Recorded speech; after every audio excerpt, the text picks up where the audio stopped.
সামনে আমরা হাজির হতে চাই। সাহাবে কেরাম জান্নাতের সংবাদ পেয়েছেন, কিন্তু এরপরও চোখের পানি ফেলে ফেলে মাঝে মাঝে কেঁদেছেন। সাইয়েদনা ওসমানের মতো মানুষ কাঁদতে কাঁদতে পাগল হয়ে যেতেন। কবরের কথা মনে হলে বলতেন তিনি, ও আমার বন্ধুরা, দুনিয়াতে সব জায়গায় বন্ধু খুঁজে পাওয়া যায়, কিন্তু কবর এমন একটা জগতের নাম কোনো বন্ধুর সুযোগ নাই। পাগলের মতো কাঁদতেন সাইয়েদনা ওসমান। সাইয়েদনা আবু বকর সিদ্দিক রাদিয়াল্লাহু তাআলা আনহু, তিনি কাপড়ের দোকানদার ছিলেন, কাপড় বিক্রি করতেছেন। এমন সময় এক কাস্টমার এসে বলে, আবু বকর, তোমার কাছ থেকে আজ থেকে 6 মাস পূর্বে আমি কাপড় নিয়েছিলাম, এই কাপড়টা আজকে তোমাকে ফেরত দিতে আসছি। কাপড় পছন্দ হয় না, ফেরত নিয়ে নাও।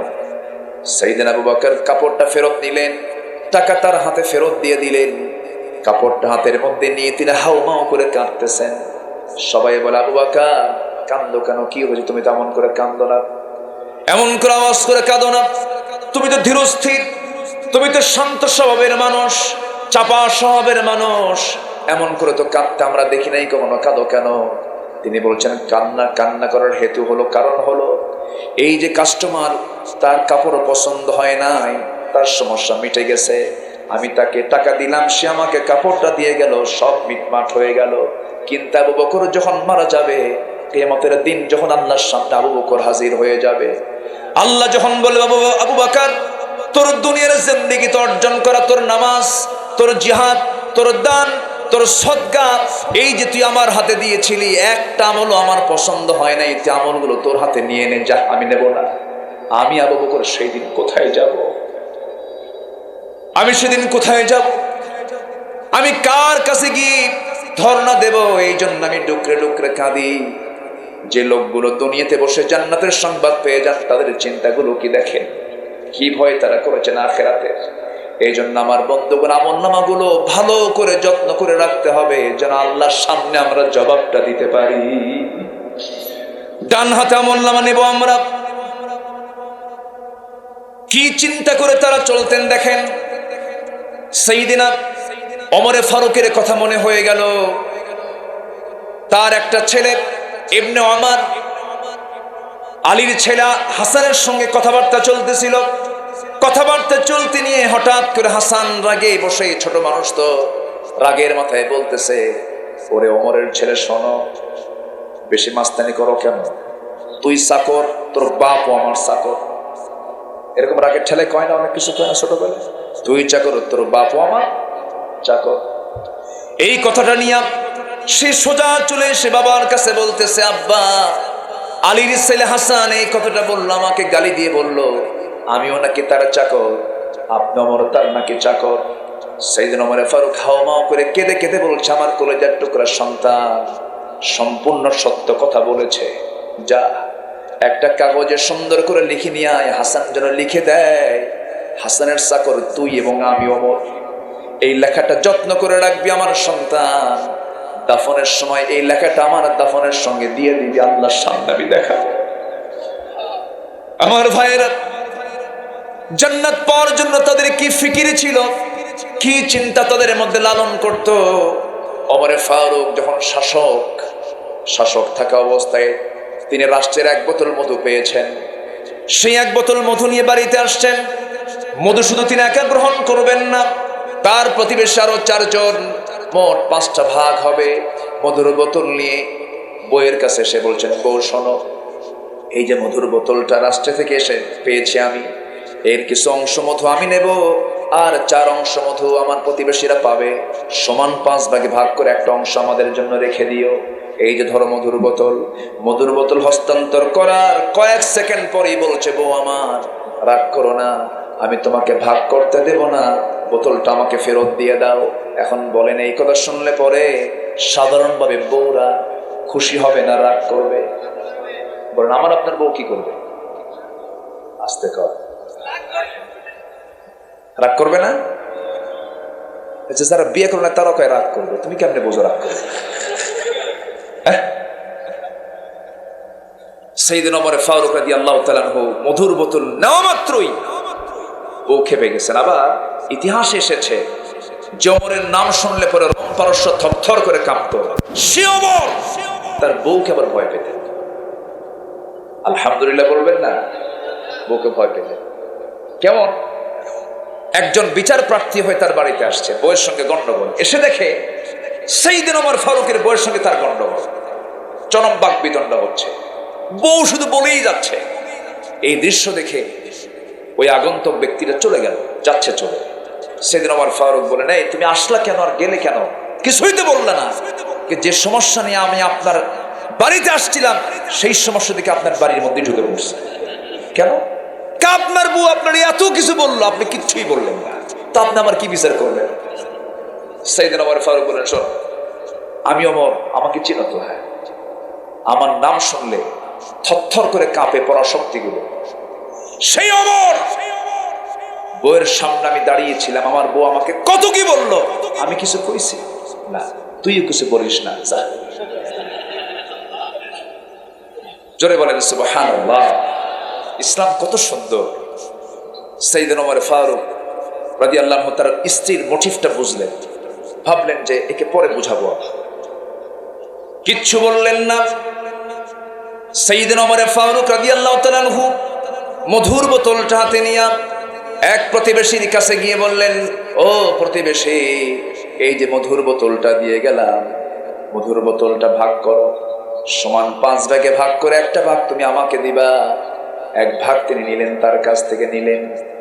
নেওয়ার পরে বউয়ের কাছে সে বলছেন, বউ আমার, রাগ করো না আমার উপরে, আমি তোমাকে ভালোবাসি, আমি তোমাকে মহব্বত করি, আমি তোমাকে ট্রাস্ট করি, কোনো সন্দেহ নাই। আমি রাষ্ট্র চালাই, তুমি আমার পরিবার চালাও। আমি গোটা দুনিয়া দেখি, তুমি আমার পরিবার নামক দুনিয়াটা দেখো, আমার সন্তানকে দেখো, লালন পালন করো, রান্না বান্না করো। তুমি যদি এই ডিপার্টমেন্টকে বন্ধ রাখো, আমার রাষ্ট্র চালাতে বিঘ্ন হয়ে যাবে। তুমি আমার বিশাল বড় সাপোর্টার। দেখেন, এরকম প্রশংসা করার দরকার আছে না? নাই। এরপরে বলেন, বউ আমার শোনো, এই যে মধুর বোতল তোমাকে দিলাম ভাগ করার জন্য, কিন্তু ভাগ করতে দিলাম না এই জন্য, কারণ এই মধুর বোতলটা মধু ভাগ করতে নিবা, তুমি সমান ভাগে ভাগ করবে, ভালো কথা, কিন্তু তোমার হাতের প্রয়োজন হবে, হাতটা ব্যবহার করবা। এই হাত ব্যবহার করতে নিয়ে তোমার হাতের মধ্যে মধু যেহেতু তরল জিনিস, 1 ফোঁটা হোক, 2 ফোঁটা হোক, 3 ফোঁটা হোক, মধু তোমার হাতে লেগে আসবে। এতটুকুন মধু তো আমাদের বেশি নেওয়া হয়ে যাবে, এতটুকুন মধু আমাদের ভাগে বেশি আসুক চাই নাই মনে করে মধু ভাগের দায়িত্ব আমি অন্যজনকে দিয়ে দিয়েছি। জোরে বলুন সুবহানাল্লাহ, আরো জোরে বলুন সুবহানাল্লাহ। চিন্তাটা দুনিয়ার না আখিরাতের? আসতে বলবেন না, চিন্তাটা দুনিয়ার না আখিরাতের? আখিরাতের চিন্তা তারা করেছেন। আমার বন্ধুগণ, সাইয়েদনা ওমর ফারুকের নাম যখন চলে আসলে একটু বলেই ফেলি। অর্ধ দুনিয়ার শাসক, কিভাবে বেছে বেছে জীবন যাপন করেছেন, কি সুন্দর তাকওয়ার জীবনটা তার ছিল। সাইয়েদনা ওমর ফারুকের একটা ছেলে বাজার থেকে ঘোড়া কিনে আনছে। ঘোড়া কিনে আনার পরে সেই ঘোড়াটা মোটা তাজা করে বিক্রি করবেন। মোটা তাজা করার জন্য ঘাস খাওয়ায়, যে ঘাসটা খাওয়ায় সেই ঘাসটা উৎপাদন হচ্ছে হলো রাষ্ট্রের জায়গায়। রাষ্ট্রের জায়গার ঘাস বিক্রি খাওয়ায়া খাওয়ায়া ঘোড়াটা বড় করেছেন।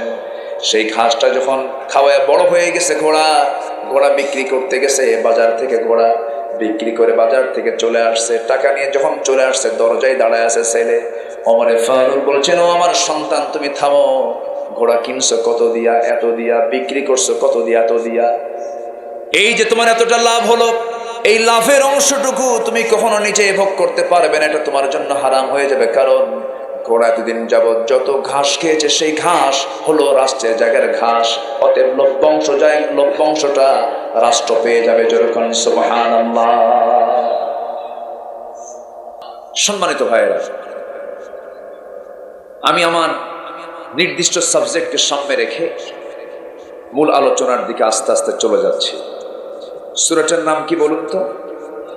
সূরাতুল বাকারা। একটা প্রাণীর সূরা, যে প্রাণী থেকে দুধ হয়, সে দুধটা আমরা পান করি, এবং অত্যন্ত শ্রেষ্ঠ পানীয়, শ্রেষ্ঠ নিয়ামতের এটা আল্লাহর পক্ষ থেকে দেওয়া হয়েছে বান্দার শরীর গঠনের জন্য। সূরাতুল বাকারা মানে হলো গাফির সূরা। গাফির এমন কোনো অংশ নাই যে অংশ দিয়ে বান্দার উপকারে আসে না, এমন কি পায়খানা কি লসে না লাভে? লাভে, উপকারে আসে। তো সূরা বাকারা ওইটা এমন একটা সূরা যে সূরায় আল্লাহ তাআলা বান্দার জীবনের যত দিক আছে সব দিকের কথা কম বেশি আল্লাহ তাআলা এই সূরার মধ্যে বলে দিয়েছে। জোরে বলি সুবহানাল্লাহ। শুরু হয়েছে চ্যালেঞ্জ দিয়ে, শুরু হয়েছে হলো চ্যালেঞ্জ, আর শেষ হয়েছে হলো দোয়া দিয়ে। 286টা আয়াত সম্বলিত দীর্ঘ মাদানী সূরা এটা। আল্লাহ রাব্বুল আলামিন শুরু করেছেন চ্যালেঞ্জ দিয়ে, শেষ করেছেন দোয়া দিয়ে। কি দোয়া তিনি শিখিয়ে দিয়েছেন বান্দাকে? রব্বানা ওয়ালা তাহমিল আলাইনা ইসরান কামা হামালতাহু আলাল্লাযীনা মিন ক্বাবলিনা রব্বানা ওয়ালা তুহাম্মিলনা মা লা তাকাতা লানা বিহি ওয়া'ফু আন্না واغفر لنا وارحمنا أنت مولانا فانصرنا على القوم الكافرين জোরে বলুন আল্লাহু আকবার। কোরআন জান্নার বাণী। এই বিষয়ে কথা বলতে গেলে ঘন্টার পরে ঘন্টা লেগে যাবে। শুধু দুটো রেফারেন্স দিয়েই মূল আলোচনার দিকে চলে যাচ্ছে। প্রসঙ্গ যখন চলে আসলো বলেই ফেলি, এই সূরার আয়াত সংখ্যা কত বলেন? 286। 286-এর অর্ধেক কত বলেন?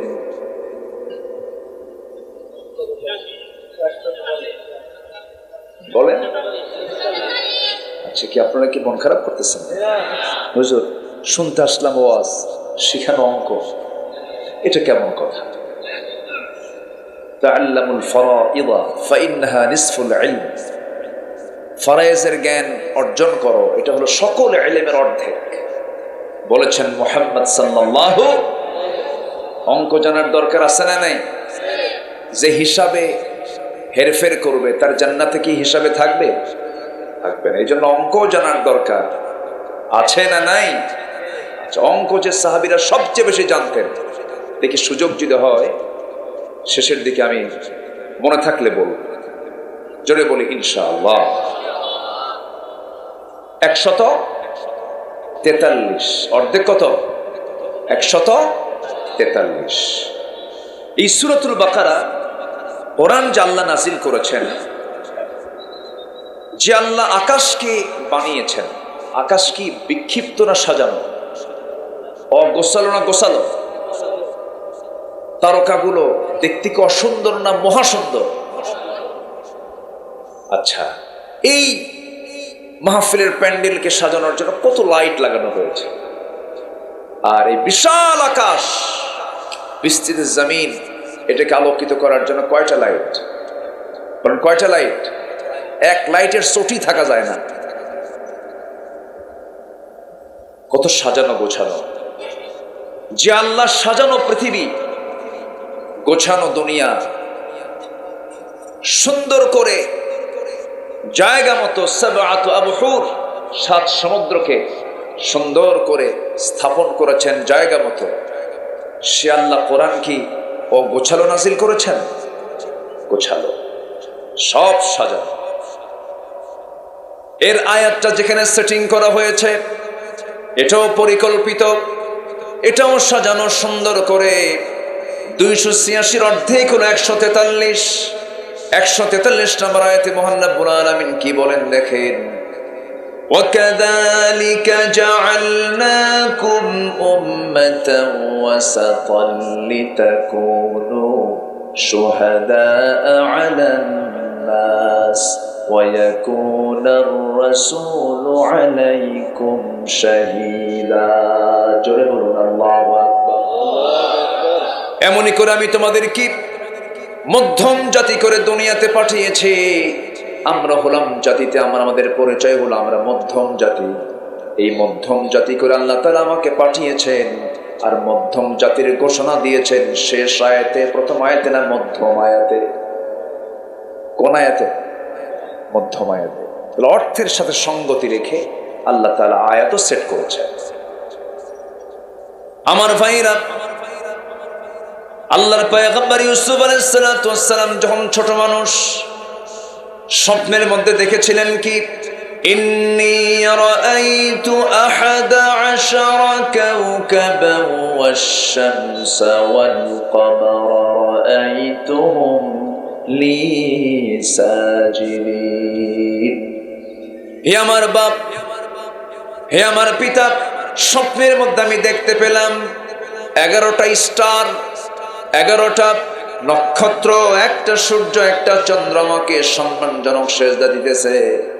ইন্নী রাআইতু আহাদা আশারা, এখানে কয়টা নক্ষত্রের কথা বলা হয়েছে বলেন? 11টা। যারা কোরআনটা সুন্দর করে পড়তে পারেন আজকে গিয়ে দেখবেন ইন্নী রাআইতু আহাদা আশারা কাওকাবা, এই বাক্যের মধ্যে আল্লাহ তাআলা 11 নক্ষত্রের কথা বলেছেন এবং এই আয়াতটা সাজিয়েছেন 11টা নক্তা দিয়া। সুবহানাল্লাহ। এরকম করে আল্লাহ তাআলা প্রত্যেকটা আয়াতকে তথ্যে ভরপুর করে কোরআনটা আমাকে আপনাকে দিয়েছেন। জোরে বলি সুবহানাল্লাহ। কিন্তু দুঃখজনক হলো সত্য, সেই কোরআন থেকে জাতিকে পরিকল্পিতভাবে ধরে রাখা ষড়যন্ত্র চূড়ান্ত লেভেলে এখন অবস্থান করছে। আসতে বলবেন না, জোরে বলুন ঠিক কিনা। তার বড় প্রমাণ হলো যেগুলো সিলেবাস আমরা কোনোদিন দেখি নাই, আমরা তো পড়ে আসছি কিছু ভাঙ্গা চূড়া, যেগুলো দেখি নাই সেগুলো আজকে আমাদেরকে দেখতে হচ্ছে। মাদ্রাসার সিলেবাসে বাদ্যযন্ত্রের ছবি দিয়ে, নর নারীর ছবি দিয়ে মাদ্রাসা শিক্ষার্থীর চরিত্র, মন, মানসিকতাকে নষ্ট করে দেওয়ার জন্য, ধ্বংস করে দেওয়ার জন্য নানামুখী পায়তারা করা হচ্ছে। সম্মানিত ভাইয়েরা, ক্লাস 9 এবং 10 সামাজিক বিজ্ঞান বইয়ের ভিতরে ফিলিস্তিনের মানচিত্র না দেখায়া ইসরায়েলের মানচিত্র কেন দেখানো হলো? কেন? আমার বন্ধু কি ইসরায়েল? আমার বন্ধু কারা? ফিলিস্তিন। আমার বন্ধু তো ফিলিস্তিন। ইসরায়েল কি বৈধ না অবৈধ? বৈধ না অবৈধ? ভাড়াটিয়া কি বাড়িওয়ালা হয়? ভাড়াটিয়া কি বাড়িওয়ালা হয়? তাদের মানচিত্র আমাদের ছাত্রদেরকে শেখানো হচ্ছে, আমাদের সন্তানদেরকে শেখানো হচ্ছে। কেমন কথা! মানব জাতির পরিচয় হলো নর নারী। ইন্না খালাকনাকুম মিন যাকারিন ওয়া উনসা ওয়া জাআলনাকুম শুউবান ওয়া ক্বাবাইলা লিতাআরাফু। কিন্তু সেখানে নর নারীর পাশে, মেল ফিমেলের পাশে ট্রান্সজেন্ডার, মানে রূপান্তর। পুরুষ থেকে সে মহিলা হবে অথবা মহিলা থেকে সে পুরুষ হবে, হতে চায় যারা। এই বিকৃত, এই মস্তিষ্ক প্রসূত এই সমস্ত চিন্তাধারা, বিকৃত চিন্তাধারার সাথে ইসলামের কোনো সম্পর্ক আছে? আসতে বলবেন না আছে? অপরদিকে সমকামিতা, হোমোসেক্স, সেম সেক্সকে আজকে প্রমোট করা হচ্ছে। পার্শ্ববর্তী সবচেয়ে বড় গণতান্ত্রিক রাষ্ট্র পৃথিবীর ভারতে প্রায় সমকামিতাকে তারা বৈধ করার জন্য চেষ্টা করছে। আমেরিকা, ইউরোপের বহু দেশে এই সমকামিতার আইন সংসদে বিল্ট ইন আইন আকারে পাশ করেছে, যা কুকুর শুকুরের মধ্যেও নাই। সমকামিতা মানে পুরুষ পুরুষে বিয়ে করবে, নারী নারীকে বিয়ে করবে। এই ঘৃণ্য ইতিহাস রচিত হয়েছিল আজ থেকে 5000 বছর আগে কওমে লূতের সময়। আল্লাহ তাআলা সে কওমে লূতকে ফি আদনাল আরদ, জর্দানের ডেড সি এলাকা, যারা দেখেছেন ইতিহাস ঘেটে দেখবেন, ওই কওমে লূতকে একসাথে শূন্যের উপরে তুলে এমন ঠেকনা মারা হলো, মাটিতে গেড়ে দিয়ে মাটির সাথে তাদেরকে একদম মাটির তলদেশে পৌঁছে দেওয়া হলো, ধ্বংস করা হলো। ফি আদনাল আরদ, গোটা পৃথিবীর মধ্যে সবচেয়ে নিম্নাঞ্চল অঞ্চল হলো ওই জর্দানের ডেড সি এলাকাগুলো। কেন? এই সমকামিতা। সম্মানিত ভাইয়েরা, সমকামিতার ব্যাপারে ইংল্যান্ডের একজন প্রধানমন্ত্রী, যদিও ভারতীয় বংশোদ্ভূত, অন্য ধর্মের, তিনি একটা প্রশংসনীয় কথা বলেছেন। ঋষি সুনাক তিনি বলেছেন, a man is a man, a woman is a woman, that's just a common sense. একটা পুরুষ একটা পুরুষ, একটা নারী একটা নারী, এটা বোঝার জন্য বুদ্ধিজীবী হওয়া লাগে না, কমন সেন্সই যথেষ্ট। এই সমস্ত অবৈধ কর্মগুলোকে আমার দেশে চালু করার জন্য কিছু ধ্বজভঙ্গ বদমাইশ বের হয়েছে, আছে না নয়? আমাদেরকে সজাগ থাকতে হবে, সতর্ক থাকতে হবে। কোন ক্রমেই ইসলামের বিরুদ্ধে চলে যায় এমন কোন অপকর্ম আমরা বাস্তবায়ন হতে দেব। আসতে বলবেন না, দেব। এটি কি আমাদের সাধারণ দায়িত্ব না ইমানি দায়িত্ব? বলেন, সাধারণ দায়িত্ব না ইমানি দায়িত্ব? ইমানি দায়িত্ব। সম্মানিত ভাইয়েরা, আজকে মুসলমান কথা বলে না, আজকে মুসলমান চুপ করে থাকে। ভাবতেছেন চুপ থাকলে আপনি নিরাপদ? না।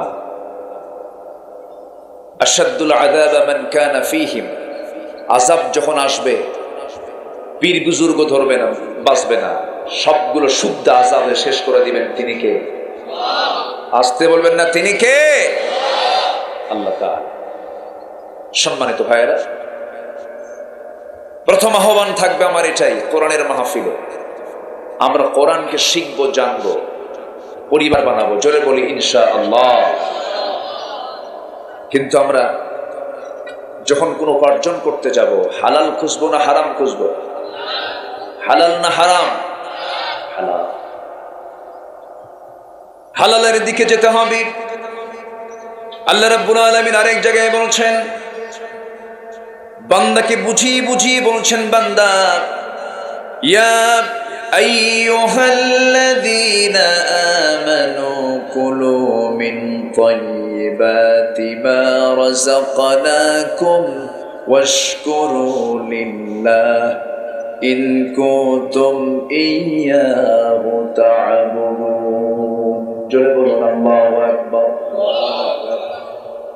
ও ঈমানদারেরা, তোমরা পবিত্র হালাল রিজিক আমি যা দিয়েছি তা থেকে তোমরা খাও, হারামের দিকে যেও না, অবৈধের দিকে যেও না।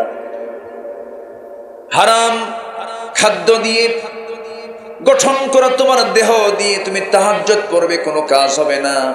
নামাজ পড়বে, কোনো কাজ হবে না। তোমাকে হালাল জীবন যাপন করতে হবে। আল হালালু বাইয়িন ওয়াল হারামু বাইয়িন। হালালটা স্পষ্ট, হারামটা স্পষ্ট। একটা লাইন মনোযোগ দিয়ে কথাটা শুনুন। যদি কোনো বান্দা এই জীবনের চরাচরের সংক্ষিপ্ত জীবনে যদি হারামগুলোকে না বলে হারামকে বর্জন করতে পারে, যে ব্যক্তি তার জীবনে হারামকে না বলবে, আল্লাহ এই বান্দার জন্য জাহান্নামকে না বলবে। এই জীবনে যে বান্দা হালালকে হ্যাঁ বলবে, হালাল ভিত্তিক জীবন যাপন করবে, আল্লাহ তার জন্য জান্নাতকে হ্যাঁ বলে দিবে। জোরে বলি সুবহানাল্লাহ, আরো জোরে বলি সুবহানাল্লাহ। সবাইকে জান্নাত পেতে রাজি আছে নাকি? সবাইকে জান্নাত পেতে রাজি আছি? আমি কি আলোচনা চালাবো? তো দুই একজন করে এরকম ওঠে কেন?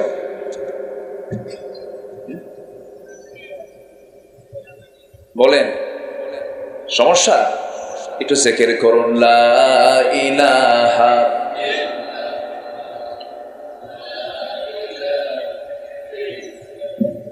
আরো জোরে লা ইলাহা,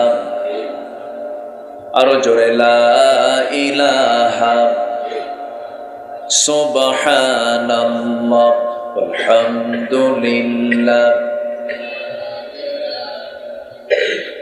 আরো জোরে লা ইলাহা, সুবহানাল্লাহ আলহামদুলিল্লাহ,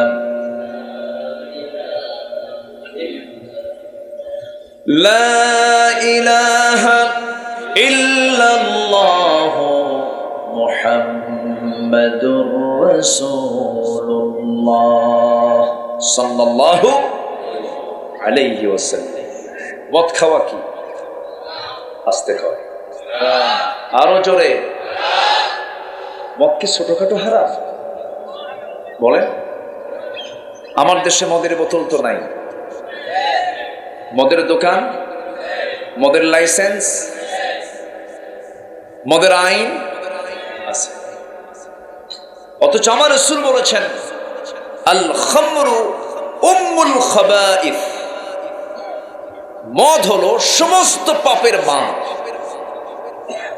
সমস্ত পাপের মা হলো মদ। সে মদ আজকে অ্যাভেলেবল। দর্শনায়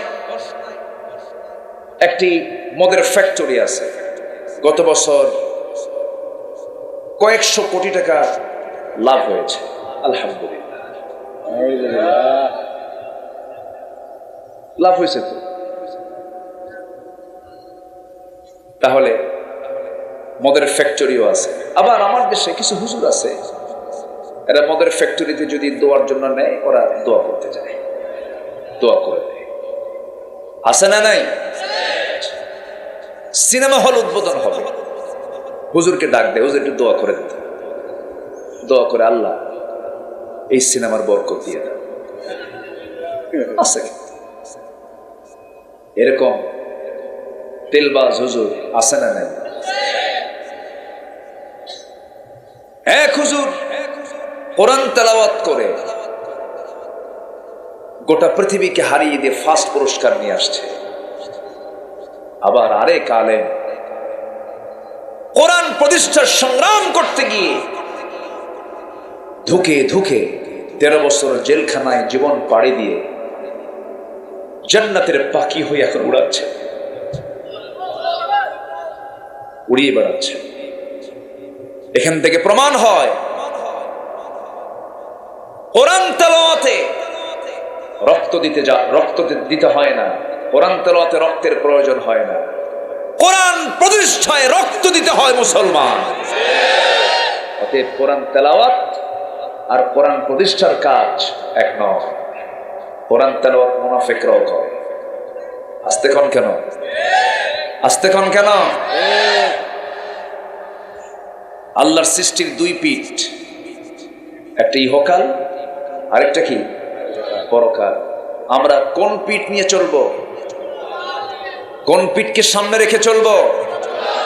ইহকাল হলো স্বল্প মেয়াদী প্রজেক্ট, আর পরকাল হলো আনলিমিটেড চিরস্থায়ী প্রজেক্ট। অতএব ক্ষণস্থায়ী প্রজেক্ট নিয়ে পেরেশান হব না চিরস্থায়ী প্রজেক্ট নিয়ে পেরেশান হব?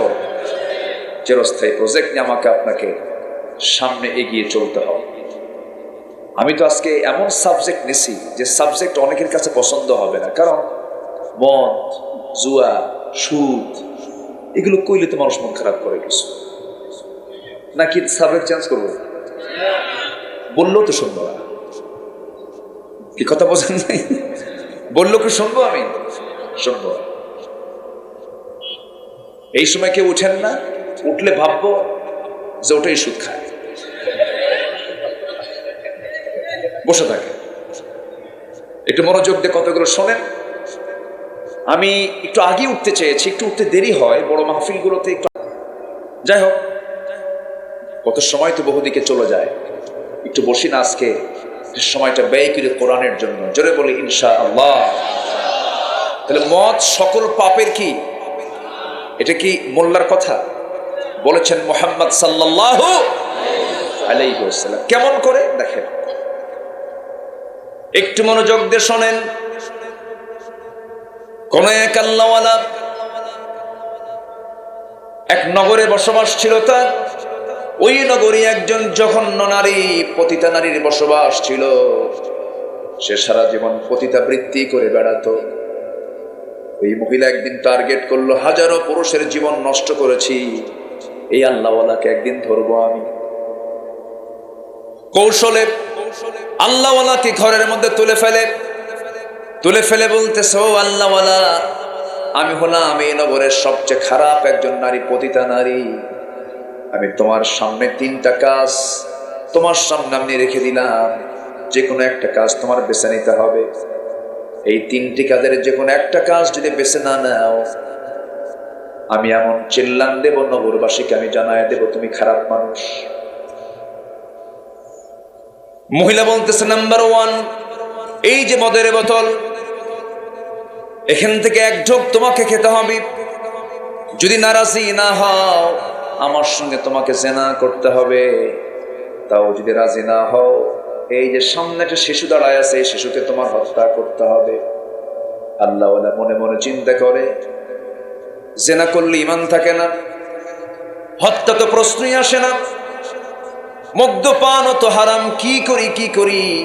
3টা লেভেল করতে করতে ভাবতেছে, মদের বোতল অন্তত 1টা ঢোক মারলে কিছুটা হলেও হয়তো বাঁচতে পারি। যখন মদের বোতল খুলে নিয়ে 1টা ঢোক মেরে দিয়েছে, যে জীবনে জর্দা খায় নাই, প্রথমবার জর্দা খেলে কি হয়, শীত হয়তো পড়েই যাবে। 1 ঢোক মেরে দিয়েছে, মাতাল হয়ে গেছে। যখন মানুষ নেশা করে, তার ফলাফল হলো 1 নম্বর, সে তাল না মাতাল। আসতে বলবেন না, তাল না মাতাল, হুঁশ না বেহুশ।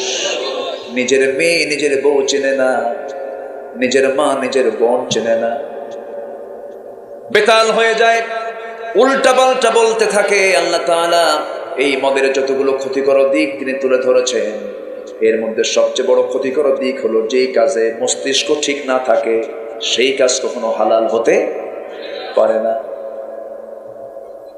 কোন এক বেচারি মদ খায়া রাত 3টার দিকে দরজার সামনে সে বউরে ডাক দেয়।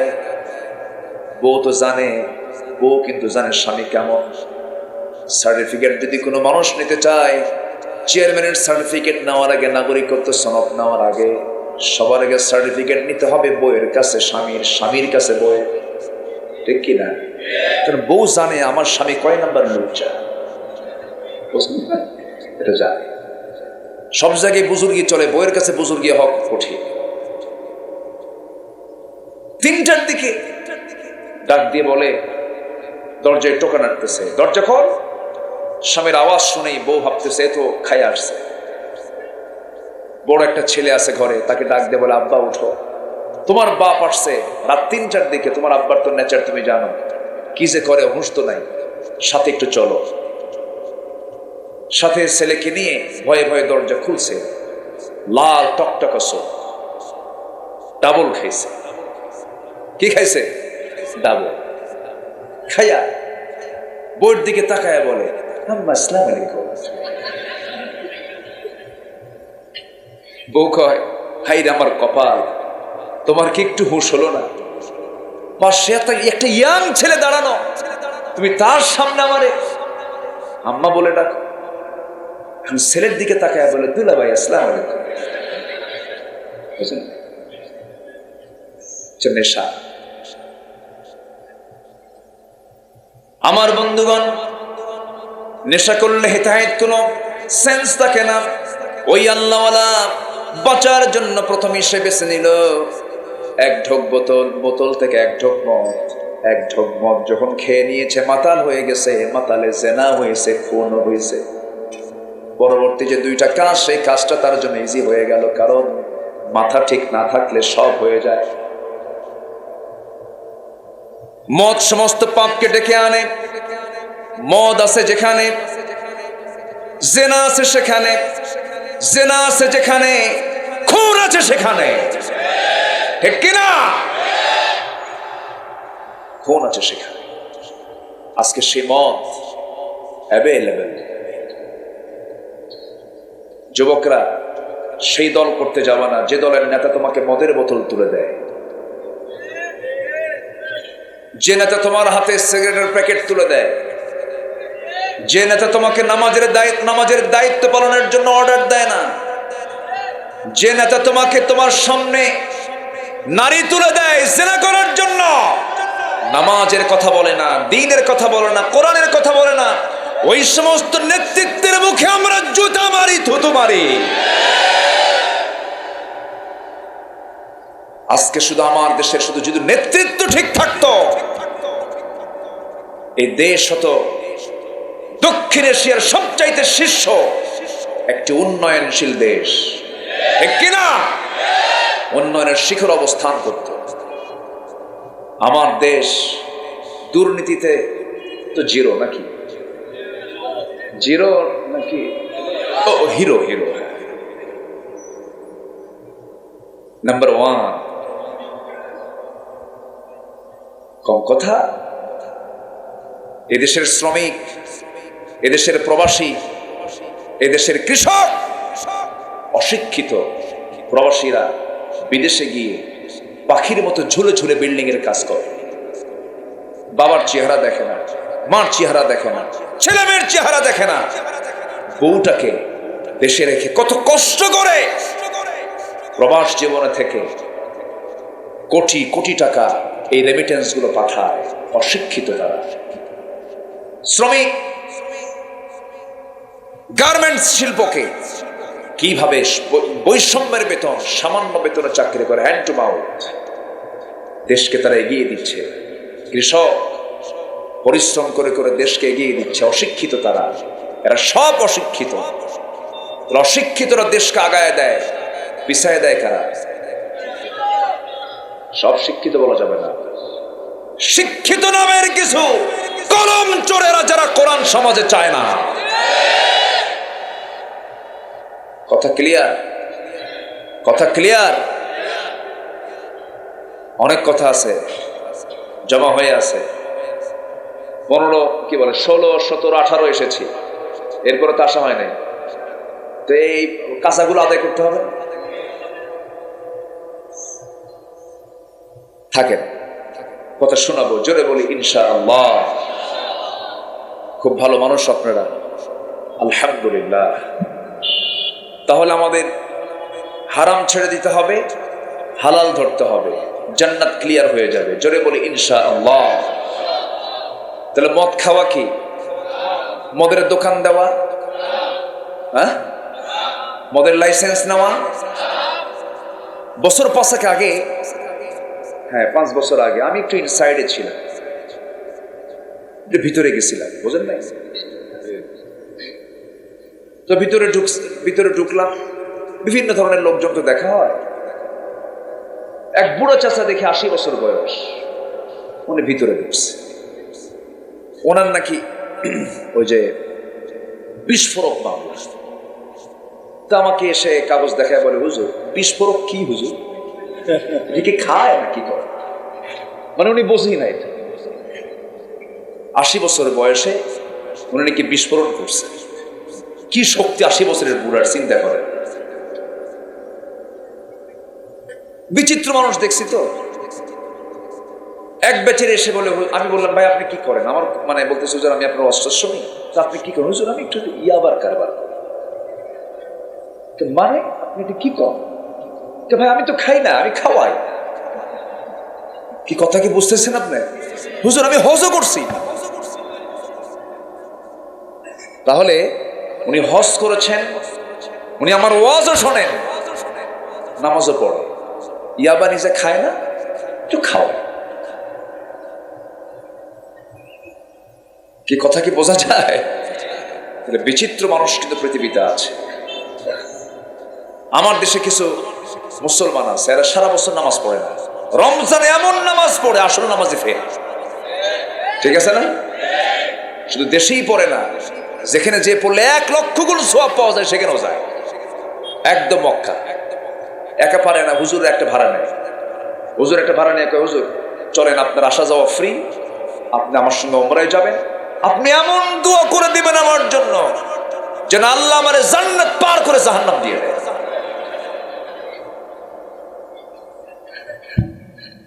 রমজান গেল, শবে কদর গেল, ঈদের দিন বিকেল বেলা মক্কায় সিট হয়ে পড়ে আছে না নাই? ওরাই মদের দোকান দেয়, ঠিক কিনা? এগুলো করা যাবে? করা যাবে। সবচেয়ে বড় ইমানদারের যোগ্যতা হলো হারাম থেকে নিজেকে বেঁচে রাখা, কবিরা গুনাহ থেকে নিজেকে বেঁচে রাখা। এটা হচ্ছে সবচাইতে বড় অর্জন। 1000 রাকাত নফল নামাজ, 1000 রাকাত আপনার বলে, 1000 আপনার তসবিহ জপা, জিকির আজকার করা, এটার চাইতে আপনি একটা কবিরা গুনাহ থেকে নিজেকে মুক্ত রাখতে পেরেছেন, এটা আপনার সবচেয়ে চূড়ান্ত প্রাপ্তি, চূড়ান্ত অর্জন। জোরে বলি আলহামদুলিল্লাহ।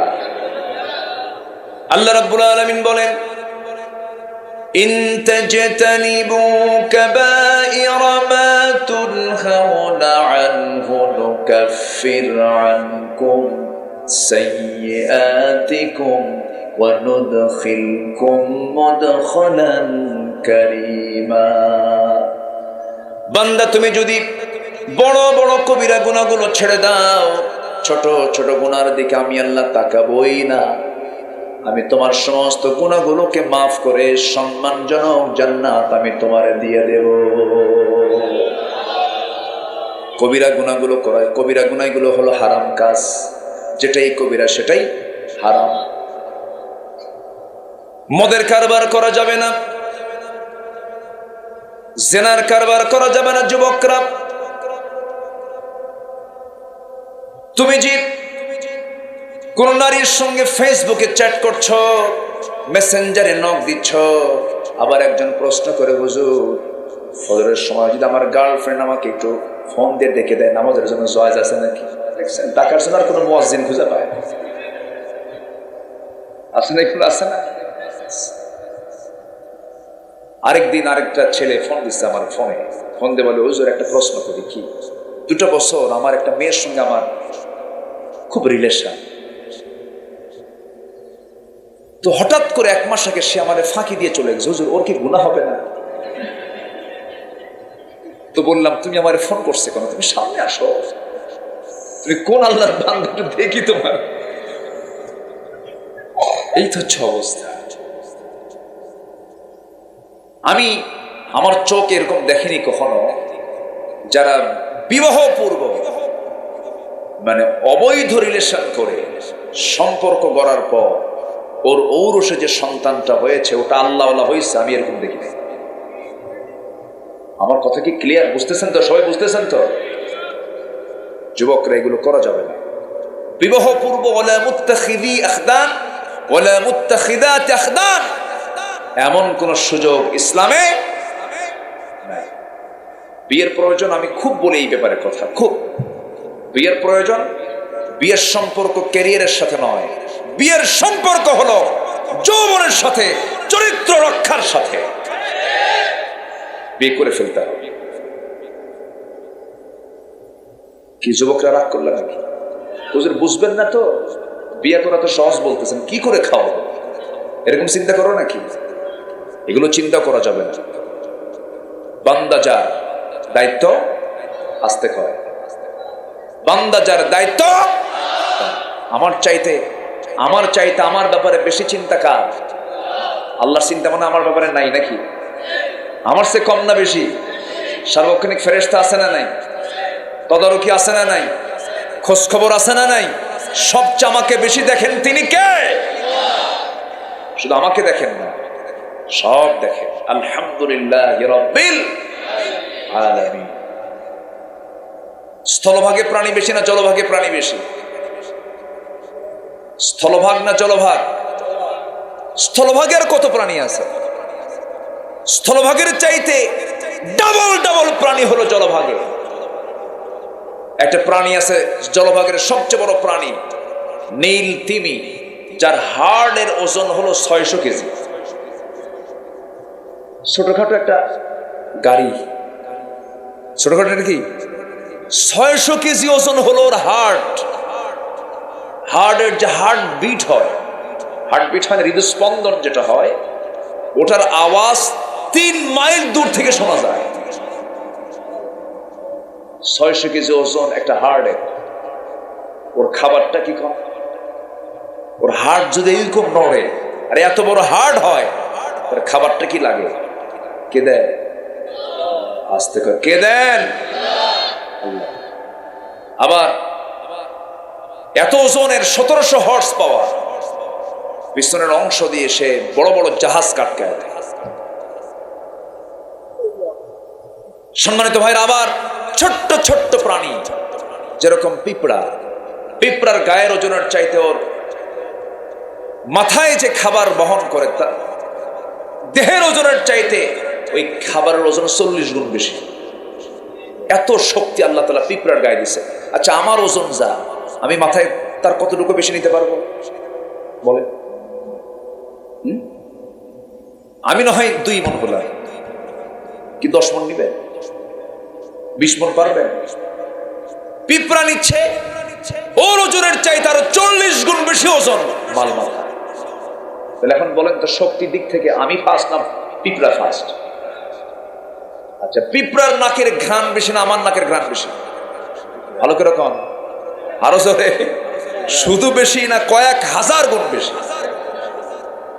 আমার বাড়ির মিষ্টির খবর আমার জানা নাই, আমার জানা আছে। যদি কয় যে ওই জায়গায় মিষ্টি আছে, এরপরে যদি বউ কয়, তাহলে বুঝবো যে হ্যাঁ মিষ্টি আছে। কিন্তু আমার বাড়ির মিষ্টির খবর কার নাকে যায়? কি কথা বোঝা গেল?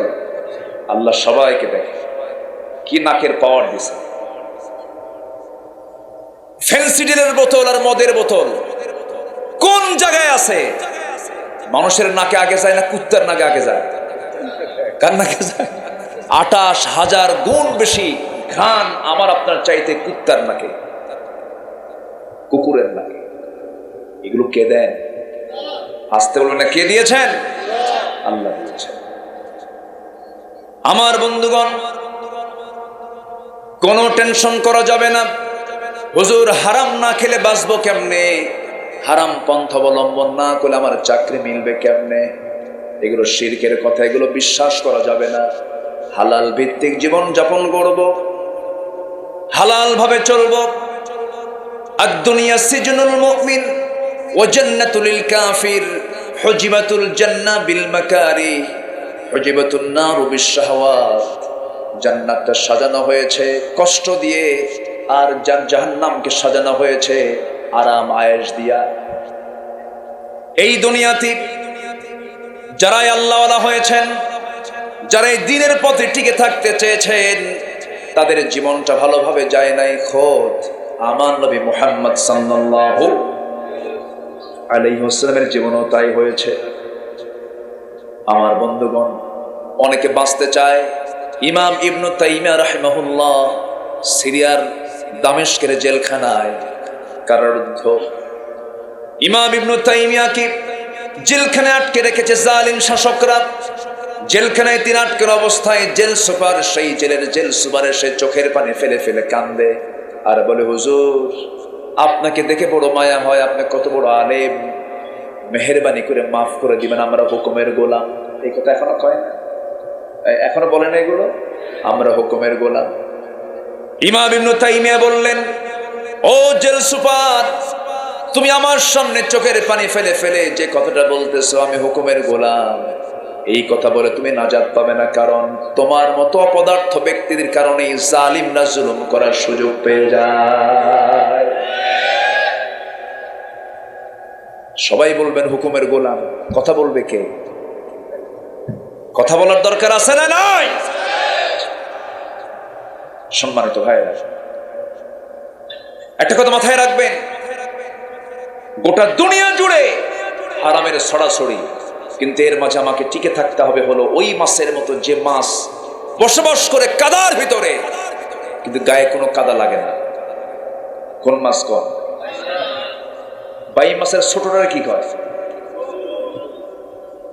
বুঝতো? হ্যাঁ বুঝতো। কত ভাষা তাই না? বাইম মাছ, ওর বসবাস কাদায়, গায়ে কোনো কাদা লাগার সুযোগ নাই। আমরা কাদা লাগাবো না, জোরে বলি ইনশাআল্লাহ। হারামকে আমরা বর্জন করব, জোরে বলি ইনশাআল্লাহ।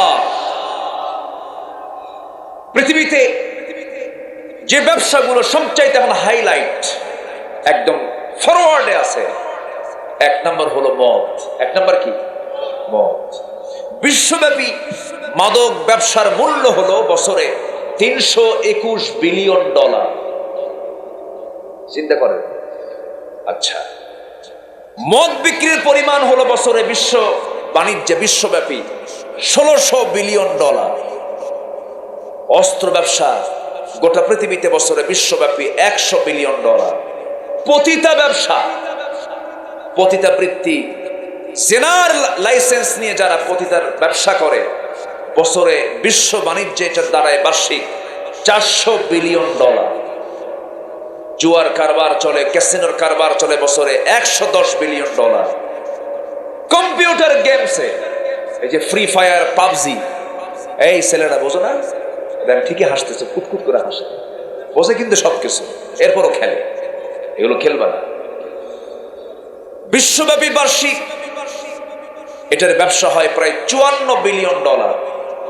বৈশ্বিক এই সকল মাদক, মদ, অস্ত্র, পতিতা, জুয়া, অবৈধ এই সমস্ত গেমস ট্যামস গুলোর পিছনে বার্ষিক বাজার মূল্য দাঁড়ায় হলো $2685 বিলিয়ন। যেরকম নাউজুবিল্লাহ। এখন বলেন, যারা এগুলো ব্যবসার সঙ্গে জড়িত, আমার দেশে নাই তো মনে হয় নাকি, যারা এগুলো ব্যবসার সঙ্গে জড়িত, তারা কি কোনোদিন ইসলাম আসুক এটা চায়? কোনোদিন আসুক এটা চায়? আমি আপনি? আওয়াজ কিন্তু খুব কমে গেল। সবাই কি চান? সবাই কি চান? যারা চায় না তারা কি আপনাকে দুধ খেতে দেবে? আস্তে খাও। আপনাকে আদর করে দেবে? আপনাকে কি দাওয়াত দিয়ে খাওয়াবে? না ওদের প্ল্যান ওরা করবে? ওদের প্ল্যান ওরা করবে। তাহলে এখানে আমার আপনার দায়িত্ব আছে না নাই? আসতে বলবেন না, আছে না নাই? দায়িত্ব কি বলেন? আসেন একটু লাইনে আসেন। আমি এক রাত পেয়েছি তো, একটু বেশি রাত হলে, এখন তো একদিন মাহফিল অনুমতি পাওয়াই কঠিন। আমি 2012 সালের দিকে, 11 সালের দিকে আমি এক জায়গায় এক মাহফিলে 3 দিন করে কথা বলেছি, কিন্তু সে সুযোগ তো এখন আর নাই। মাহফিলের পরিবেশ তো এরকম নাই। তবে হ্যাঁ, এক মাঘে শীত যায় না তো, ফিরে আসবে, ফিরে আসবে, ফিরে আসবে। জোরে বলি ইনশাআল্লাহ, আরো জোরে বলি ইনশাআল্লাহ। আল্লাহ আছেন না নাই? আল্লাহ আছেন না নাই? আমার দেশ কেমন চলে? কিছুই কয় না। এক রাজা দেশের বাইরে যাবে, তো দায়িত্ব দিবে এক মন্ত্রীকে।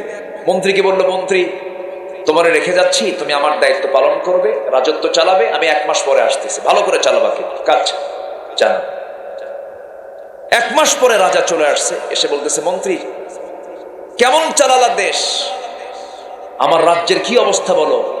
কি তেমন কোনো ক্ষতি হয়নি, শুধু একটা ক্ষতি হয়েছে। কি ক্ষতি? কোদালের ডাট ভেঙে গেছে। ডাটকে যে এলাকায় কি বলে তা জানি না, আষাঢ়, মানে যেটা ধরে, কোদালের আষাঢ় ভেঙে গেছে। রাজা বলল, এত ঠুনকো বিষয় তুমি বললা, কোদালের আষাঢ় ভাঙলো কেন?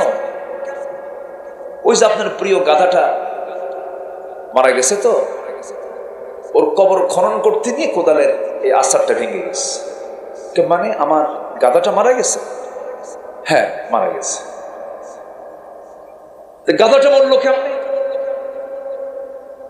আম গাছের ডাল ভেঙে পড়ছে। আম গাছের ডাল ভাঙলো কেন? আপনার আম্মার খুব শখ ছিল মারা গেলে পরে তাকে যেন আম গাছের ডাল দিয়ে যেন পোড়ানো হয়। মানে আমার আম্মা মারা গেছে, তুমি বলো কোদালের আষাঢ় ভাঙছে, এদিকে আমার মা নাই, গাধাও নাই, আমার মা মরলো কেমনে? বলতেছে আপনার মা মারা গেছে তার নাতি মারা যাওয়ার কারণে। মানে আমার ছেলেও মারা গেছে? আমার ছেলে মারা গেল কেমনে? তার মা মারা যাওয়ার কারণে। মানে আমার বউ মারা গেছে। আচ্ছা আমার বউ মারা গেল, তুমি বলো যে কোদালের আষাঢ় ভাঙছে, আমার বউ মারা গেল কেমনে? রাজ্যের রাজকোষ চুরি হয়ে যাওয়ার কারণে। মানে আমার রাজ্যের রাজকোষও চুরি হলো, বউ গেল, ছেলে গেল, মা গেল, গাধা গেল, সব গেল, তুমি কেউ কোদালের আষাঢ় ভাঙছে? আমার দেশের কিছুই হয়নি। কি হয়েছে? কোদালের আষাঢ় ভাঙছে। কথা বুঝেন নাই? আকলমান ইশারা ভাষা। সচেতন ব্যক্তির জন্য ইঙ্গিতগুলোই যথেষ্ট। এই দেশকে গড়তে হবে আমাদের। কোন হারামের কাছে আমরা যাব না। উন্নয়ন কতটুকু হয়েছে বা হয় নাই কেন্দ্রই বলে দেয়, ঠিক কিনা? কেন্দ্রে মানুষ না কুত্তা?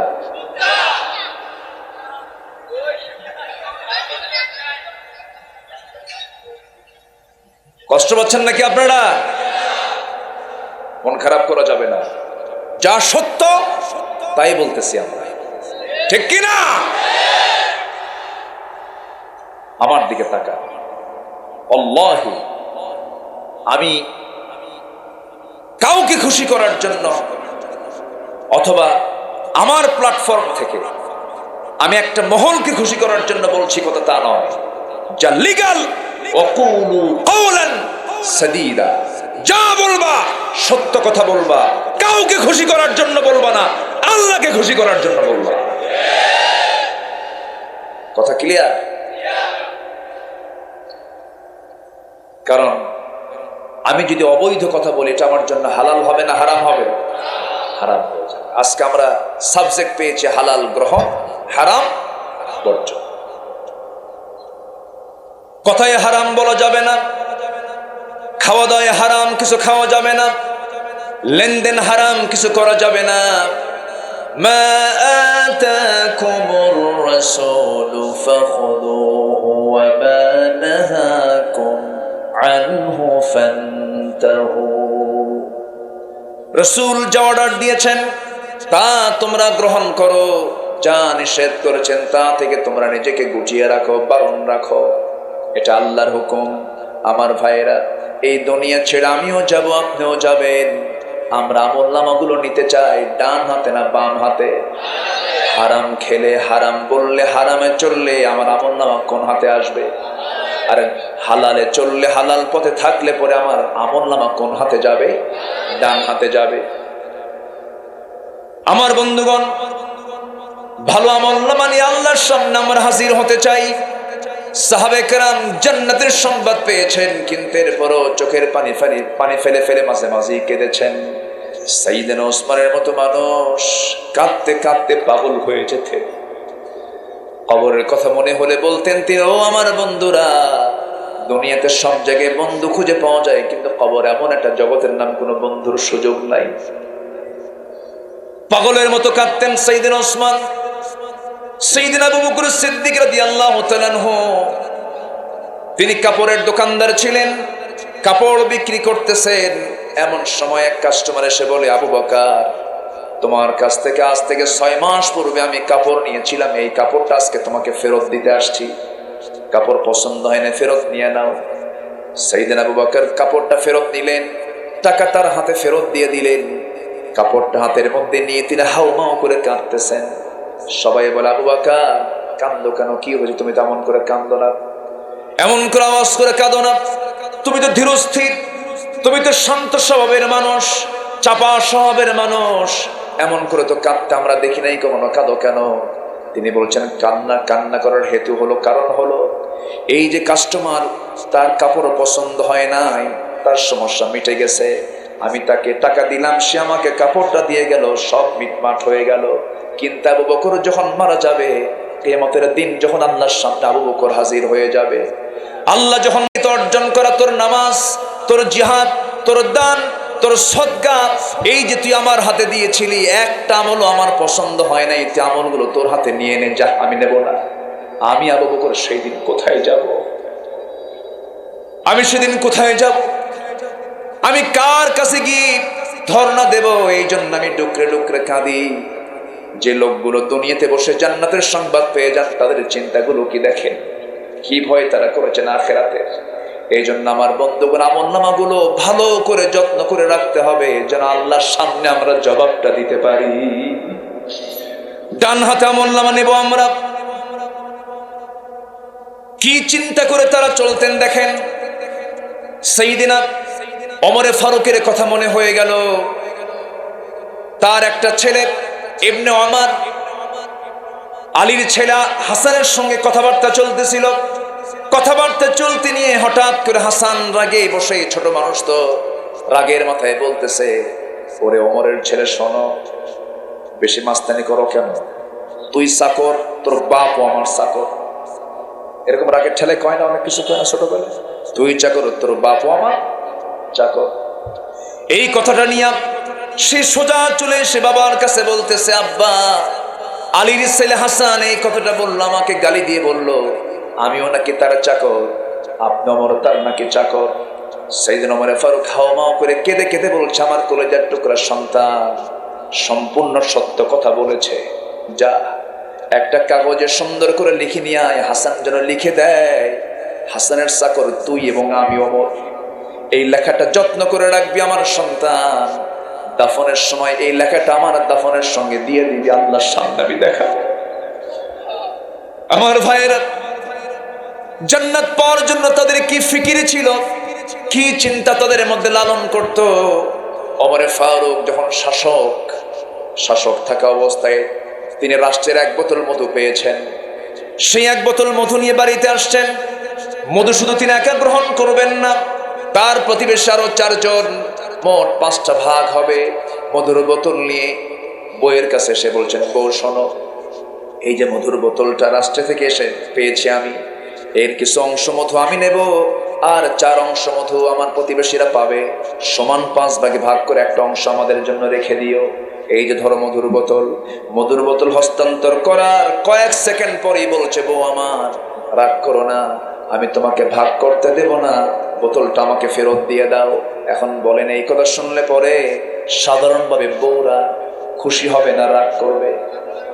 বলেন, আমার আপনার বউ কি করবে? আস্তে কর, রাগ করবে না? আচ্ছা, যারা বিয়ে করবে না তারাও কয় রাগ করবে, তুমি কেমনে বোঝো রাগ করবে?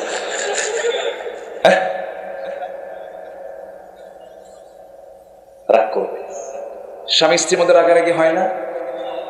আস্তে করে হয় না? আপনারও তো হবে, আমারও হয়। রাগারাগি হয় না? আমার নবীরও হয়েছে। আমার নবীর হয় নাই? হয়েছে। আম্মা জান আয়েশা একদিন বলতেছেন, হুজুর আপনার বিরুদ্ধে বিচার। আম্মা জান আয়েশা বলতেছেন রাসূলকে, আপনার বিরুদ্ধে বিচার ডাকবো আমি। রাসূল বলেন, বিচার ডাকবা কেন? দোষ করছে। বিশ্ব নবীকে বলতেছেন আম্মা জান আয়েশা, স্বামী স্ত্রী তো, দোষ করছে। বিচারক কাকে ডাকবো? ওমরকে ডাক দিকে? না, ওমরকে ডাকা যাবে না, ভয়ও করে। কাকে ডাকবো? আব্বাকে ডাকলি ভালো হয়। বাপকে ডাকছে। সাইয়েদনা আবু বকর সিদ্দিক যখন শুনছেন যে মেয়ে নবীর বিরুদ্ধে বিচার ডাকছে, বলেন তো বাবার মাথা কি ঠিক থাকার কথা? নবীর বিরুদ্ধে আমার মেয়ে বিচার ডাকে, থাম। হাতের কাপড় গোছাতে গোছাতে আসতেছে আর বলতেছে, শেষই করে ফেলবো আজকে তোকে। এই মেজাজ যখন দেখছে আম্মা জান আয়েশা, দৌড় মেরে এসে নবীর পিছনে দাঁড়াইছে। ওইদিকে আবু বকরও থামে না। বাপ বেটির এই দৃশ্য দেখে রাসূল বলছেন, এই বিচারক, আগে বিচার করে না আগে রায় দেয়? কি আগে বিচার করে না বাস্তবায়ন করে? তুমি বিচারই শেষ না করে তুমি পিছন মারতে আসছো কেন? আগে বিচার করো। বাপকে থামায় দিবে, পিছনের দিকে তাকায় মুস্কি হাসি মেরে বলছেন, আয়েশা, ডাক দিলা তুমি, আমার বিরুদ্ধে বিচার ডাকবা, তো তুমি আমার পিছনে দাঁড়ায় আছো কেন? সুবহানাল্লাহ বলবেন না? তাদের রাগারাগিটাও কত উন্নত মানের ছিল। বলেন আলহামদুলিল্লাহ। রাগারাগি শেষ, মুহূর্তে শেষ। আর আমাদের পরিবারে কিছু রাগারাগি আছে, 3 মাস কথা হয় না। আছে কিন্তু, আছে না নেই বলে? আপনি কি জানেন আপনার স্বামীকে আপনি সকালবেলা অসন্তুষ্ট করবেন, সন্ধ্যা পর্যন্ত ফেরেশতারা আপনাকে লানত করবে, যেরকম নাউজুবিল্লাহ। আবার কিছু স্বামী আছে মালয়েশিয়া থাকে, সৌদি আরব থাকে, ভিডিও কলে কথা বলতে বলতে রাগ উঠছে, ভিডিও কলের মধ্যেই বলে ফোন ফেলে দিলাম, তোকে 100 তালাক দিয়ে দিলাম। দেখছেন ফোনের মধ্যে আছে না? আছে। তালাক টালাক দিয়ে আমাদের ফোন দিয়ে বলে হুজুর কাপ তো সারছে, কি সেঞ্চুরি মারছে, কিসের ক্রিকেট গান, তালাকের সেঞ্চুরি মারছে। তালাক দিছো এতগুলো কেন? খুঁজে রাগ উঠছিল খুব। এবং তালাক তো দিছি বউরে, শাশুড়ির বাদ দেই নেই, ওটা সহ দিছি। তুমি তালাক দিলা কেন? খুঁজে রাগ উঠছে। এখন কি খুঁজে? এখন মায়া লাগে, বউ বাচ্চা আছে, হুজুর রাগের মাথায় দিছে তালাক হবে। দেখেন আমি ফতুয়ার দিকে গেছে। তো রাগের মাথায় যদি কেউ তালাক দেয়, তালাক হবে কিনা? আচ্ছা তালাক কি কেউ খুশি হয়ে দেয়? বউকে ডাক দেয়, বউ এদিকে আসো, রাগ কইরো না, তালাক দিবে, এরকম করে তালাক দেয়? বলেন তো তালাকের সম্পর্ক কি মোহাব্বতের সাথে না রাগের সাথে? রাগের সাথে। সাইয়েদনা ওমর ফারুক রাদিয়াল্লাহু তাআলা আনহু মধুর বোতল নেওয়া মাত্রই বউ খেপে গেছেন। আবার ইতিহাসে এসেছে যে ওমরের নাম শুনলে পরে রোম পারস্য থরথর করে কাঁপতো, সে ওমর তার বউকে আবার ভয় পেতেন। আলহামদুলিল্লাহ বলবেন না? বউকে ভয় পেতেন। কেমন? একজন বিচার প্রার্থী হয়ে তার বাড়িতে আসছে, বউয়ের সঙ্গে গন্ডগোল। এসে দেখে সাইয়েদনা ওমর ফারুকের বউয়ের সঙ্গে তার গন্ডগোল, চরম বাক বিতণ্ডা হচ্ছে, বউ শুধু বলেই যাচ্ছে। এই দৃশ্য দেখে ওই আগন্তুক ব্যক্তিটা চলে গেল, যাচ্ছে চলে। সাইয়েদনা ওমর ফারুক বলেন, এই তুমি আসলা কেন আর গেলে কেন? কিছুই তো বললে না। যে সমস্যা নিয়ে আমি আপনার বাড়িতে আসছিলাম সেই সমস্যা দেখে আপনার বাড়ির মধ্যে ঢুকে পড়ছে। কেন? আপনার বউ আপনার এত কিছু বললো, আপনি কিচ্ছুই বললেন না, তা আপনি আমার কি বিচার করলেন? সাইয়েদনা ওমর ফারুক বলেন, শোন আমি ওমর, আমাকে চিনো তো? হ্যাঁ। আমার নাম শুনলে থরথর করে কাঁপে পড়া শক্তিগুলো, সেই ওমর। বউয়ের সামনে আমি দাঁড়িয়েছিলাম, আমার বউ আমাকে কত কি বললো, আমি কিছু কইছি না, তুইও কিছু বলিস না, যা। জোরে বলেন সুবহানাল্লাহ। ইসলাম কত সুন্দর। মেয়েরা কথা কম বলে না বেশি বলে? আস্তে কয়। কম কয় না বেশি কয়? পুরুষ বলে 2000, মেয়েরা বলে 5000। জরিপে আসছে। বেগুন কিনতে ভুল হয়েছে আপনার, বর্ষাকালের বেগুন অধিকাংশই পোকা হয়। বর্ষাকালের বেগুন নিয়ে চলে গেছেন বাড়িতে, বউ বটি নিয়ে কুটতে নিয়ে যদি দেখে বেগুন পচা, ওই সময় থেকে বেগুনের তফসির শুরু হবে একটানা 3 ঘন্টা। ঠিক আছে না? আল্লাহ তাআলা মেয়েদেরকে এই ডিপার্টমেন্ট দিয়েছেন কথা বেশি বলার। কেন জানেন? লাগে। বাচ্চা লালন পালন করে কে? বাবা না মা? বাচ্চা লালন পালনে কথা কম লাগে না বেশি লাগে? কম লাগে না বেশি লাগে? বেশি লাগে। এক কথা বারবার বলতে হয়, বাবা থাম, বাবা থাম, বাবা থাম, ও ময়না, বাবা চুমা দেয়, আদর করে, বারবার বলে। এই দায়িত্ব যদি বাপকে দেওয়া হয়, বলে কথা কম কয় তো, আব্বা থাম, আব্বা থাম, তাও কান্দে, আব্বা থাম, থাম। এরপরে কি হবে? আসার মারতে উদ্যত হবে। এই জন্য আল্লাহ তাআলা যাকে যা দিয়েছেন তার জন্য ব্যালেন্স করে দিয়েছেন। জোরে বলেন সুবহানাল্লাহ। সাইয়েদনা ওমর ফারুক রাদিয়াল্লাহু তাআলা তার স্ত্রীর মোটিভটা বুঝলেন, ভাবলেন যে একে পরে বুঝাবো। কিচ্ছু বললেন না। সাইয়েদনা ওমর ফারুক রাদিয়াল্লাহু তাআলা মধুর বোতলটা হাতে নিয়ে এক প্রতিবেশীর কাছে গিয়ে বললেন, ও প্রতিবেশী, এই যে মধুর বোতলটা দিয়ে গেলাম, মধুর বোতলটা ভাগ করো, সমান 5 ভাগে ভাগ করে একটা ভাগ তুমি আমাকে দিবা। 1 ভাগ তিনি নিলেন, তার কাছ থেকে নিলেন। নেওয়ার পরে বউয়ের কাছে সে বলছেন, বউ আমার, রাগ করো না আমার উপরে, আমি তোমাকে ভালোবাসি, আমি তোমাকে মহব্বত করি, আমি তোমাকে ট্রাস্ট করি, কোনো সন্দেহ নাই। আমি রাষ্ট্র চালাই, তুমি আমার পরিবার চালাও। আমি গোটা দুনিয়া দেখি, তুমি আমার পরিবার নামক দুনিয়াটা দেখো, আমার সন্তানকে দেখো, লালন পালন করো, রান্না বান্না করো। তুমি যদি এই ডিপার্টমেন্টকে বন্ধ রাখো, আমার রাষ্ট্র চালাতে বিঘ্ন হয়ে যাবে। তুমি আমার বিশাল বড় সাপোর্টার। দেখেন, এরকম প্রশংসা করার দরকার আছে না? নাই। এরপরে বলেন, বউ আমার শোনো, এই যে মধুর বোতল তোমাকে দিলাম ভাগ করার জন্য, কিন্তু ভাগ করতে দিলাম না এই জন্য, কারণ এই মধুর বোতলটা মধু ভাগ করতে নিবা, তুমি সমান ভাগে ভাগ করবে, ভালো কথা, কিন্তু তোমার হাতের প্রয়োজন হবে, হাতটা ব্যবহার করবা। এই হাত ব্যবহার করতে নিয়ে তোমার হাতের মধ্যে মধু যেহেতু তরল জিনিস, 1 ফোঁটা হোক, 2 ফোঁটা হোক, 3 ফোঁটা হোক, মধু তোমার হাতে লেগে আসবে। এতটুকুন মধু তো আমাদের বেশি নেওয়া হয়ে যাবে, এতটুকুন মধু আমাদের ভাগে বেশি আসুক চাই নাই মনে করে মধু ভাগের দায়িত্ব আমি অন্যজনকে দিয়ে দিয়েছি। জোরে বলুন সুবহানাল্লাহ, আরো জোরে বলুন সুবহানাল্লাহ। চিন্তাটা দুনিয়ার না আখিরাতের? আসতে বলবেন না, চিন্তাটা দুনিয়ার না আখিরাতের? আখিরাতের চিন্তা তারা করেছেন। আমার বন্ধুগণ, সাইয়েদনা ওমর ফারুকের নাম যখন চলে আসলে একটু বলেই ফেলি। অর্ধ দুনিয়ার শাসক, কিভাবে বেছে বেছে জীবন যাপন করেছেন, কি সুন্দর তাকওয়ার জীবনটা তার ছিল। সাইয়েদনা ওমর ফারুকের একটা ছেলে বাজার থেকে ঘোড়া কিনে আনছে। ঘোড়া কিনে আনার পরে সেই ঘোড়াটা মোটা তাজা করে বিক্রি করবেন। মোটা তাজা করার জন্য ঘাস খাওয়ায়, যে ঘাসটা খাওয়ায় সেই ঘাসটা উৎপাদন হচ্ছে হলো রাষ্ট্রের জায়গায়। রাষ্ট্রের জায়গার ঘাস বিক্রি খাওয়ায়া খাওয়ায়া ঘোড়াটা বড় করেছেন।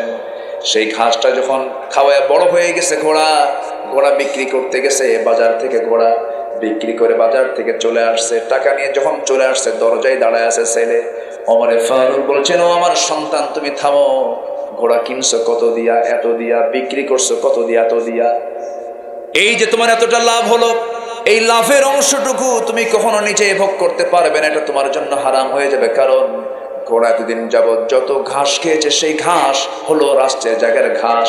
অতএব লভ্যাংশটা রাষ্ট্র পেয়ে যাবে। যেরকম সুবহানাল্লাহ। আসেন দোয়া করে দিন।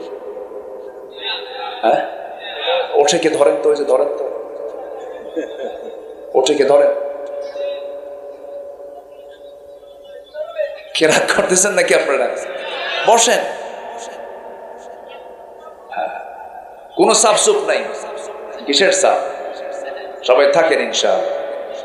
মাহফিলে বসে যদি বিরক্তি লাগে, নামাজ দাঁড়াইছেন, ইমাম সূরা লম্বা করছে, যদি মনে হয় এরকম যদি আসে, তাহলে ভাববেন যে মারাত্মকভাবে শয়তান আপনাকে আক্রান্ত করেছে। ঠিক কিনা? এরকম মুসল্লি আছে না, গলা ছাড়ি দেয়? এগুলো করা যাবে না। শয়তান মনে হয় কানাইঘাট আসে না? হ্যাঁ, কানাইঘাট আসে শয়তান? আসে, আসে। বসি আমরা আর একটু সময়। তাহলে হারাম কাজ আছে না নাই? ইসলামী সমাজের বৈশিষ্ট্য হলো, যে সমাজে হারাম কাজগুলো করা জটিল হবে, হালাল কাজগুলো করা সহজ হবে, সেটা হলো ইসলামী সমাজ। আর যে সমাজে হালাল কাজ করা জটিল হবে, হারাম কাজ করা সহজ হবে, সেই সমাজ হবে অনিসলামী সমাজ। আজকের সমাজে কোন কাজ করা সহজ? কোন কাজ করা সহজ? বিয়ে করা কঠিন, জেনা করা সহজ। জেনার কাগজ লাগে না, বিয়ে করলেই কাবিন খোঁজে। বিয়ে করলে কি খোঁজে? কাবিন খোঁজে। কিন্তু জেনার কোনো কাবিন লাগে না। কষ্ট পাচ্ছেন নাকি আপনারা? আমার বন্ধুগণ, আল্লাহ রাব্বুল আলামিন হালালকে ধরতে বলেছেন, হারামকে বর্জন করতে বলেছেন। আয়াত তো আমি তেলাওয়াতই করলাম না এ পর্যন্ত, যেখান থেকে আমি তেলাওয়াত দিয়ে শুরু করেছি। আমি আলোচনার গভীরে চলে গেছি, এখন আয়াতটা মিলায়ে দেই। আল্লাহ রাব্বুল আলামিন বলেন, ইয়া আইয়ুহান নাসু, ইয়া আইয়ুহান নাসু কুলু মিম্মা ফিল আরদি হালালান তাইয়্যিবা ولا تتبعوا خطوات الشيطان إنه لكم عدو মুবিন। জোরে বলুন আল্লাহু আকবার। হে মানব মণ্ডলী, তোমরা এই জমিনে যা কিছু খাবে তা হতে হবে হালাল এবং পবিত্র।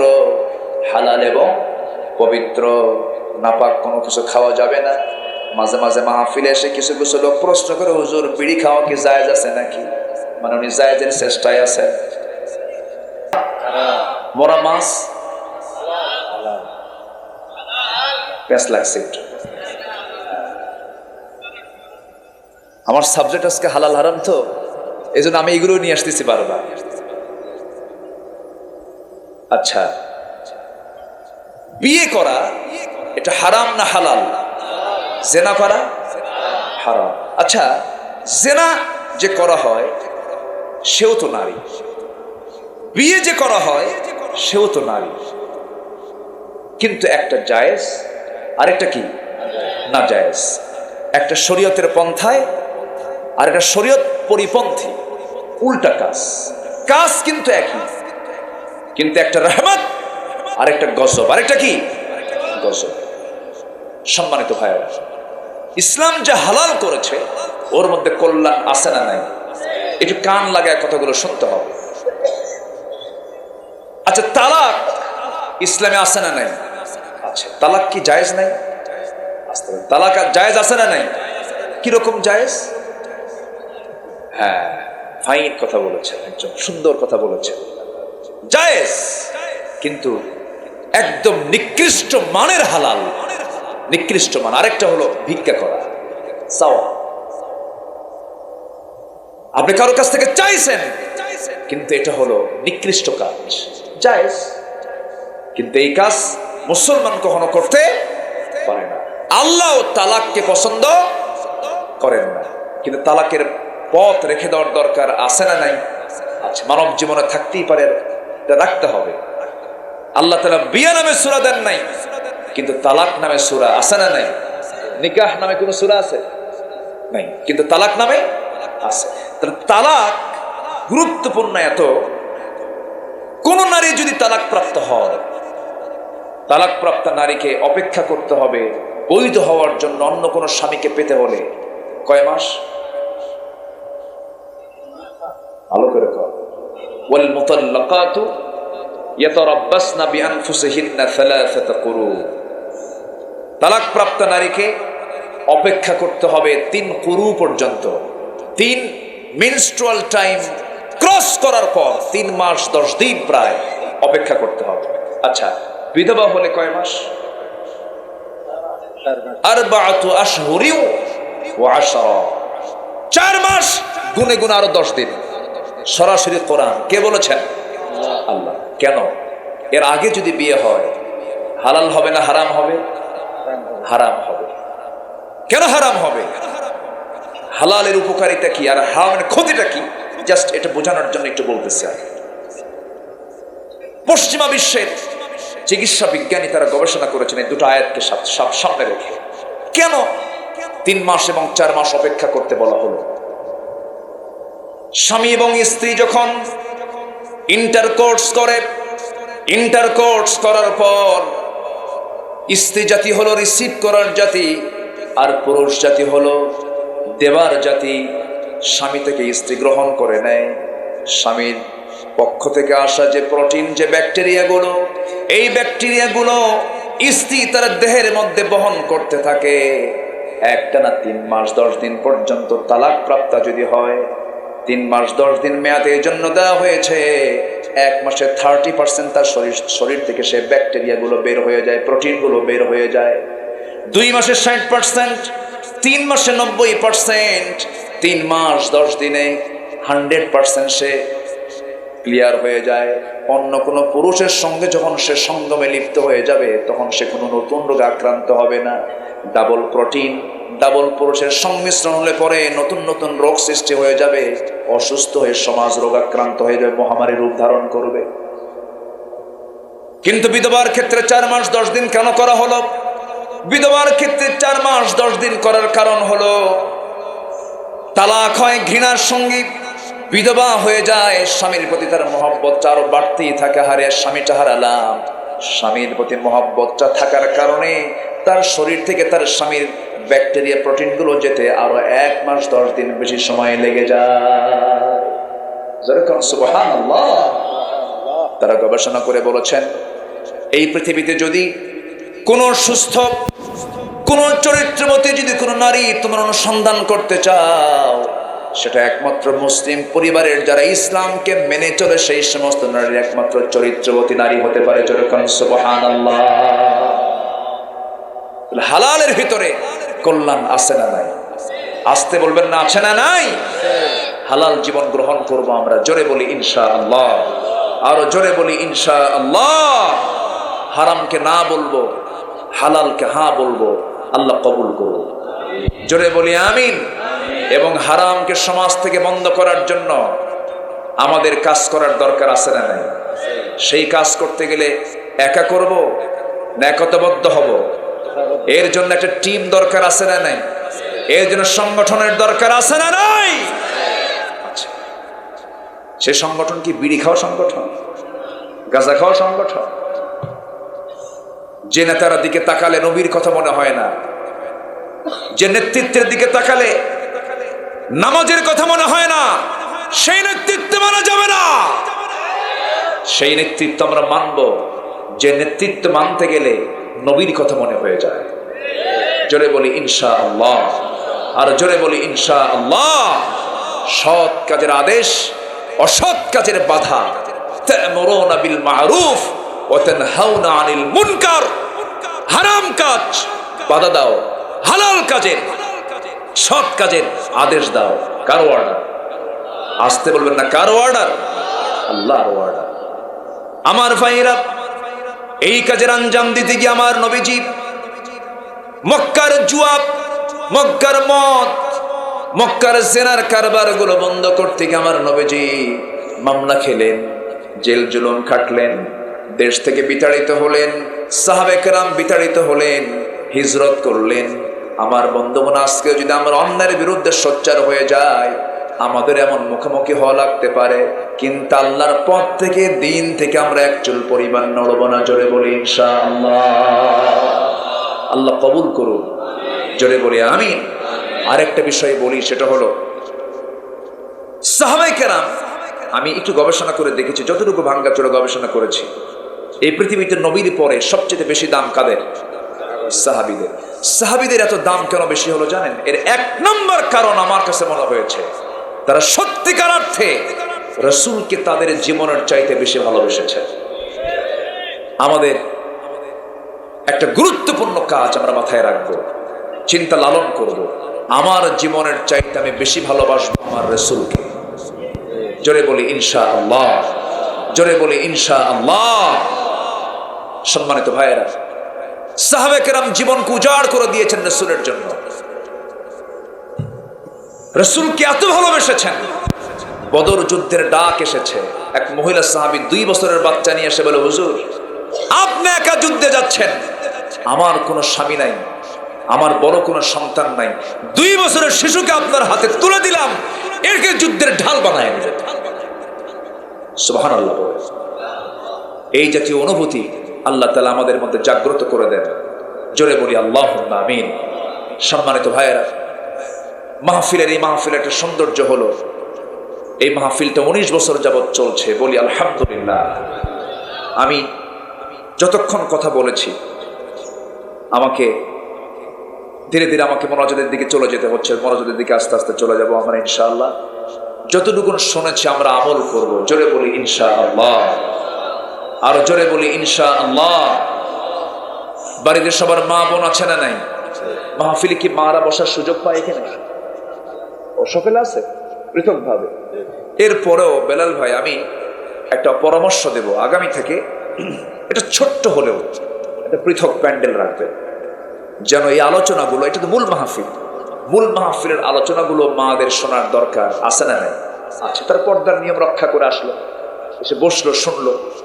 তো আল্লাহ তাআলা এলাকার মা বোনদেরকে দিন মেনে চলার তৌফিক দান করুন, পর্দার সাথে জীবন চলার তৌফিক দান করুন, পর্দা মেনে বাকি জীবন পরিচালনা করার তৌফিক দান করুন। এই আশাবাদ কামনা করে আমি আমার কথার না বাড়িয়ে যতটুকু হয়েছে আমরা বলে ফেলি আলহামদুলিল্লাহ। অনেক দূর থেকে সেই শাহবাগ কোথায়, এই যে সামনে কিছু ছেলেপেলেরা আসছিল, নদী পার হতে দেখা হলো, অনেক দূর দূরান্ত থেকে মাহফিল আসছেন। সবাই বাড়িতে ফিরে যাবেন, একসঙ্গে আমরা মোনাজাতের মধ্য দিয়ে আমরা বিদায় নেব। জোরে বলি ইনশাআল্লাহ। এত বড় দোয়া থেকে, এত গুরুত্বপূর্ণ দোয়া থেকে কেউ মাহরুম হবেন না। আমরা দোয়ার দিকে যাব, আমরা চাইবো কার কাছে? আল্লাহর কাছে। সবাই নামাজের মতো করে বসে যায়, নামাজের মতো করে বসে যায়।